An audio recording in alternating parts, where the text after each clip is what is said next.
नमस्कार साथियों, आज मैं आपको बताऊंगी कि जो शब्द आपने सुने हैं लॉयर, बैरिस्टर और एडवोकेट, इन तीनों में क्या अंतर होता है। तो क्या कभी आपने सोचा है कि एक ही व्यक्ति को हम लॉयर, बैरिस्टर और एडवोकेट कहते हैं, तो इन तीनों में क्या अंतर है। तो आइए समझते हैं इन तीनों के इस अंतर को।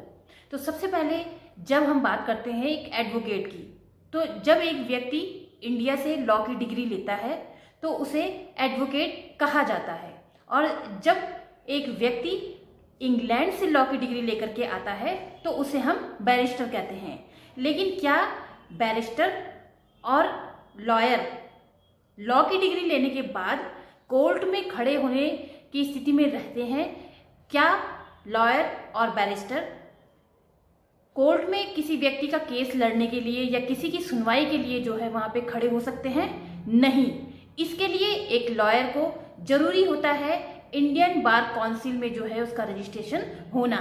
जब कोई भी व्यक्ति 3 साल की या 5 साल की लॉ की डिग्री लेता है, उसके बाद वह इंडियन बार काउंसिल में जो है या स्टेट बार काउंसिल में अपना रजिस्ट्रेशन करता है, तभी वह व्यक्ति कोर्ट में खड़े होकर किसी का वाद दायर कर सकता है और किसी के केस में जो है सुनवाई के लिए वह खड़ा हो सकता है।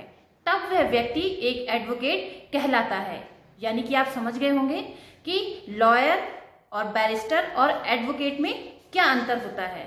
हम किसी व्यक्ति को एडवोकेट तभी कह सकते हैं जब उसने लॉ की डिग्री लेने के साथ साथ इंडियन बार काउंसिल या राज्य बार काउंसिल में जो है अपना रजिस्ट्रेशन किया हो।